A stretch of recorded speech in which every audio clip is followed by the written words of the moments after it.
नमस्कार, capital TV का खास शो राहुल का अग्निपथ देख रहे हैं आप। मैं हूं आपके साथ पूजा। आज राहुल गांधी का संसद में एंटरटेनमेंट का शो था। आज राहुल गांधी को संसद में यह साबित करना था कि वो बस संविधान संविधान चिल्लाते हैं, पर उनको उसकी कोई समझ नहीं है। आज राहुल गांधी को संसद से देश की जनता को बताना था कि वो जो संविधान लेकर घूमते हैं उसमें क्या लिखा है, कितने पन्ने हैं, वाकई में उनको उसकी कोई जानकारी नहीं है। जी हाँ, जिसकी उम्मीद थी आज वही हुआ। आज राहुल गांधी ने लोकसभा में संविधान पर चर्चा के दौरान अपना भाषण दिया और घोर बेइज्जती भी करा ली। संविधान दिवस पर बोलते हुए राहुल गांधी के निशाने पर आज वीर सावरकर और मनुस्मृति रही। राहुल ने सदन में संविधान मनुस्मृति की प्रतियों को दिखाते हुए बीजेपी से पूछा कि आपके नेता ने संविधान की जगह मनुस्मृति से देश चलाने की वकालत की थी, क्या आप अपने नेता की बात से सहमत है? राहुल गांधी ने कहा कि जिस सावरकर की आप पूजा करते हैं, उन्होंने कहा था कि संविधान में कुछ भी भारतीय नहीं है, संविधान में हमें बाबा साहब के आदेश दिखते हैं। राहुल ने इसके अलावा द्रोणाचार्य और एकलव्य की भी कहानी सुनाई और केंद्र सरकार पर हमला बोला। राहुल ने यूपी के हाथरस की अपनी यात्रा के बहाने योगी सरकार पर भी हमला बोला। साथ ही फिर से कहा कि हमारा अगला कदम जाति जनगणना कराना है। तो राहुल गांधी के आज भाषण को समझेंगे, कैसे खुद ही करा ली है राहुल गांधी ने आज संसद में अपनी घोर बेइज्जती, वो भी बताएंगे।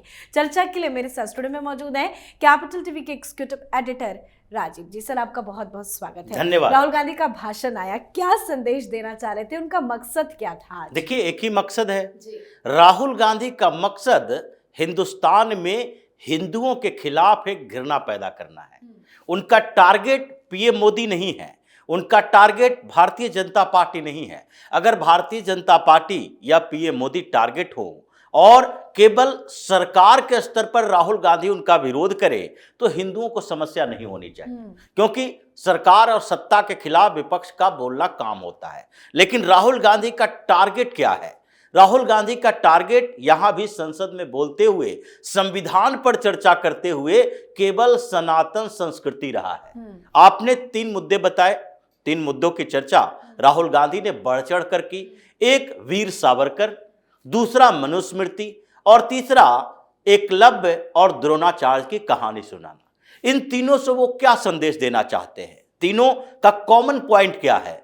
सनातन संस्कृति, इनके आधार पर किसी तरीके से सनातन संस्कृति को, हिंदू धर्म की आलोचना की जाए, उसका अपमान किया जाए। जो प्रोपेगेंडा इतने सालों तक वामपंथी इतिहासकारों ने और वामपंथी जो जितने सो कॉल्ड इंटेलेक्चुअल हैं, इन लोगों ने जो प्रोपेगेंडा आगे बढ़ाया है। राहुल गांधी का भाषण लिखने वाला भी वही वामपंथी गुट होगा जिससे हिंदुओं से नफरत है।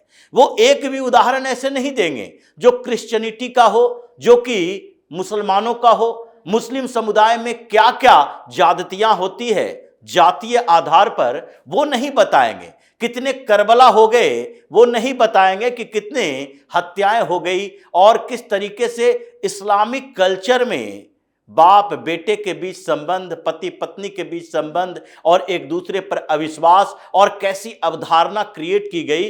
क्रिश्चियनिटी में कैसे स्वर्ग पहुंचाया जाता था पैसा देकर, ये पोप की क्या भूमिका है, इस पर चर्चा हिंदुस्तान में नहीं होगी। अगर धर्म की बात करते हो, संस्कृति की बात करते हो, तो ये मिला जुलाकर सबके साथ तुलना करके हिंदू संस्कृति की बात करो। इन्होंने कहा सावरकर, वीर सावरकर ने ऐसा कहा था। वीर तो ये कहते नहीं है, लेकिन हम वीर के बिना सावरकर का नाम नहीं ले सकते। तो इसलिए वीर सावरकर ने कहा कि हिंदुस्तान का संविधान में हिंदुस्तान का कुछ नहीं है, बल्कि सब उधार लिया गया है। और इस पर ये टिप्पणी चाहते हैं भारतीय जनता पार्टी से कि क्या आप वीर सावरकर के साथ हैं? अगर भारतीय जनता पार्टी इतनी हिम्मत नहीं जुटा पाती है तो इतनी हिम्मत तो यहाँ के सनातन संस्कृति के लोगों को जुटाना चाहिए कि आखिरकार वीर सावरकर ने क्या गलत कह दिया। या संविधान के कोई भी जानकार है या जिसने भी संविधान के पन्ने उलटकर पढ़े हैं, जिसने भी संविधान के बारे में जानकारी ली है, जो भारतीय राजनीति का छात्र रहा होगा, वो सब हिंदुस्तान के संविधान के बारे में चीजें जानता है कि जो राहुल गांधी ये चिल्ला चिल्ला कर कह रहे हैं भारतीय संविधान में भारतीय क्या है। ये भारतीय अगर होता तो पूरे संविधान को देख लीजिए कि कौन से प्रावधान कहां से लिए गए हैं और कौन सा देश जो थोड़ा सा बेहतर कंडीशन में उस समय था उसको हमने छोड़ा। 1935 का एक्ट जो कि ब्रिटेन की सरकार ने बनवाए थे, ब्रिटिश गवर्नमेंट उस समय थी और हम गुलामी मानसिकता में जी रहे थे, गुलाम थे, तो उस समय से 60% से ज्यादा प्रावधान तो वहीं से लिया गया, संघीय ढांचा से लेके शासन की व्यवस्था से लेके ये इमरजेंसी जो इंदिरा गांधी ने लगाया था वो भी तो वहीं से लिया गया।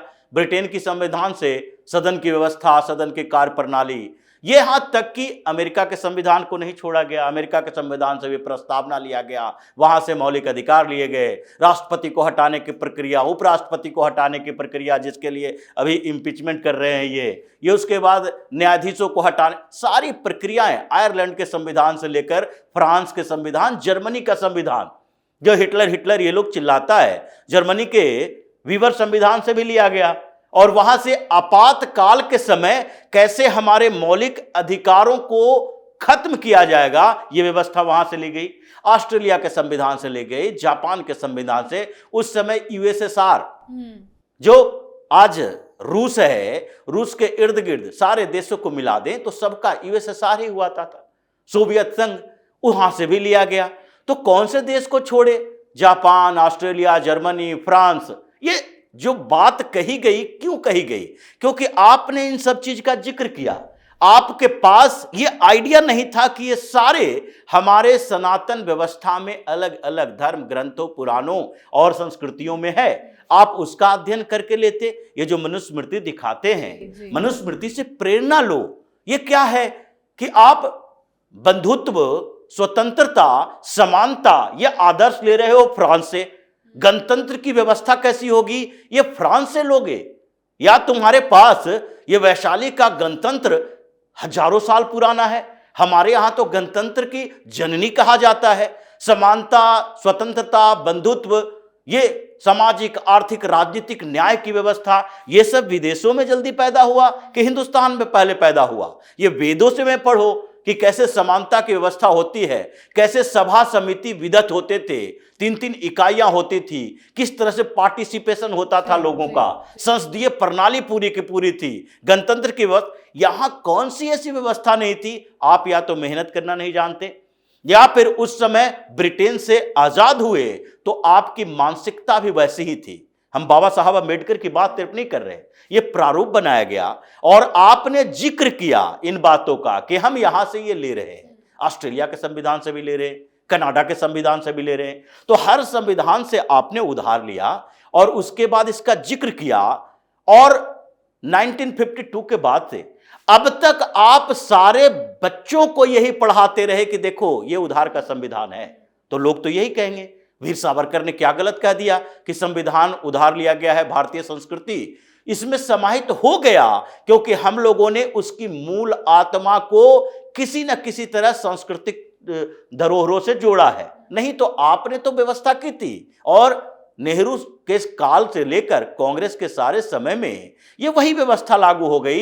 इसलिए वीर सावरकर ने जो बोला राहुल गांधी को उसको बोलने का अधिकार नहीं है, ये भारतीय जनता पार्टी वाले क्या जवाब देंगे, ये तो उनकी स्थिति है। लेकिन इन्होंने वीर सावरकर को जोड़ा क्यों? क्योंकि वीर सावरकर हिंदू आइडियोलॉग हैं, उनकी विचारधारा हिंदुत्व की है, उनकी दूसरी विचारधाराएं, व्यक्तिगत धारणाएं कुछ कुछ मामलों में अलग हो सकती है, उससे लेना देना नहीं हो सकता। लेकिन वीर सावरकर को टारगेट करने के पीछे ये सावरकर की विचारधारा, ये बार बार जो कहते हैं संघ की विचारधारा, वो विचारधारा क्या है? हिंदुत्व की विचारधारा, इसलिए टारगेट किया गया। दूसरी बात मनुस्मृति की है।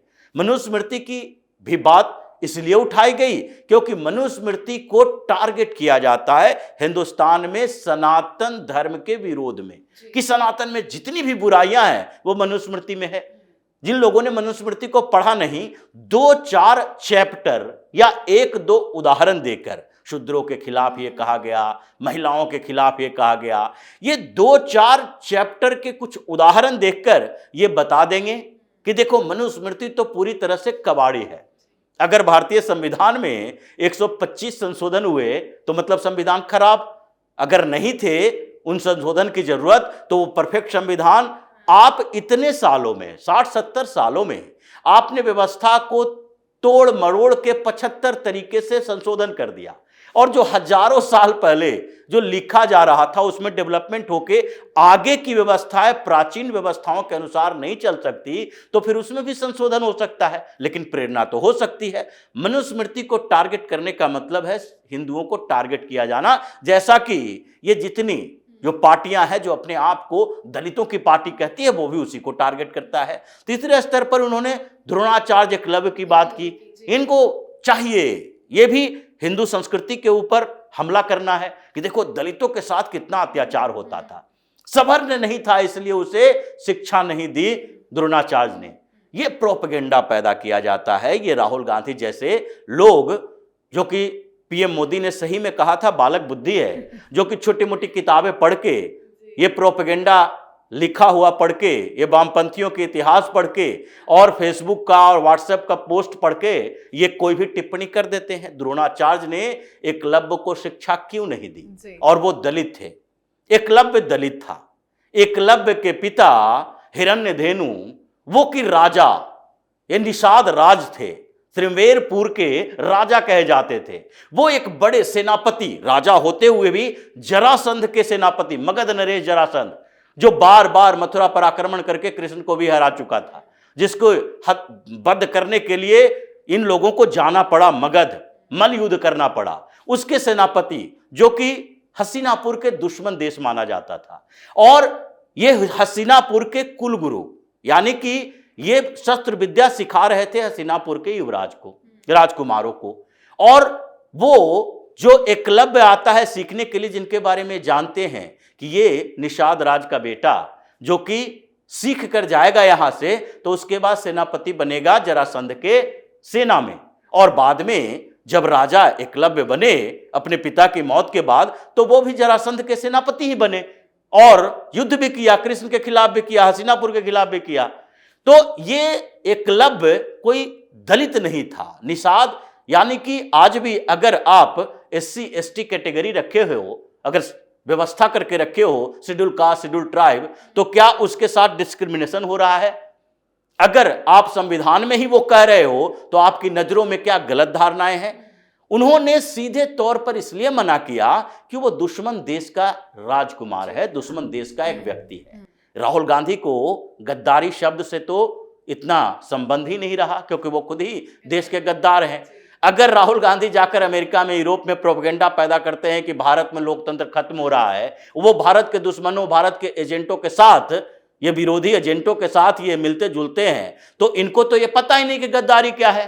अगर एक भारत का बड़ा वैज्ञानिक ये जो काम कर रहा हो यहां पर मिसाइल टेक्नोलॉजी पर, और उसको पाकिस्तान के कोई मिसाइल टेक्नोलॉजी वाला इंजीनियर ये कहे कि भाई मुझे भी मिसाइल टेक्नोलॉजी सिखा दो या परमाणु बम का ब्लूप्रिंट दे दो, अगर वो भारत का कोई भी बड़ा वैज्ञानिक अगर पाकिस्तान के उस इंजीनियर को सिखा दिया, तो इसका मतलब कि वो देशद्रोही है। बिल्कुल। अब वो क्या द्रोणाचार्य हस्तिनापुर के लिए देशद्रोही साबित होते? इन संभावनाओं को, ये न हरिवंश पुराण पढ़े न ही ये विष्णु पुराण पढ़े हैं जिसमें एकलव्य की पूरी कहानी, ये छोटे मोटे किताबों में अंगूठा देने वाला और एकलव्य गुरु शिष्य परंपरा की बात ये पढ़ लिए, और उसके बाद उसको दलित अत्याचार से जोड़कर, जैसे वामपंथियों ने प्रोपगेट किया है सनातन संस्कृति को टारगेट करने के लिए, राहुल गांधी वही कर रहे थे।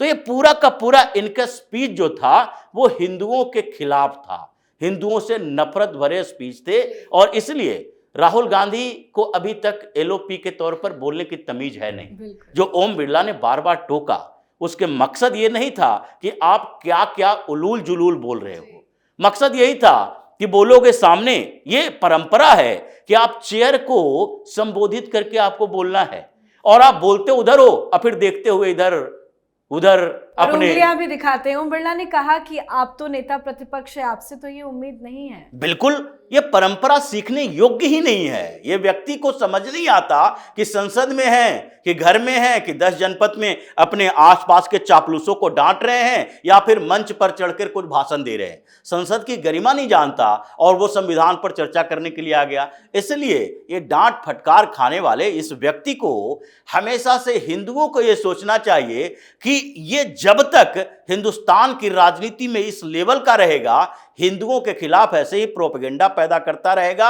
ये हिंदुओं से नफरत करता है, मानसिकता इसकी क्रिश्चियनिटी वाली, अंदर से मुसलमान समर्थक, इसलिए इसके ऊपर हिंदुओं को तो कतई भरोसा नहीं बिल्कुल, करना हर बात पे चाहिए। उन्होंने अंगूठा काटने का जिक्र किया, हर चीजों को कनेक्ट करते हुए कहा कि मोदी सरकार अंगूठा काट रही है। लेकिन जब अनुराग ठाकुर ने कहा कि उनकी सरकार में सिखों के गले काटे गए थे, तब आप क्यों चुप थे? बिल्कुल बोलना चाहिए। ये इनकी सरकार में सिखों के ही किसके गले नहीं काटे गए?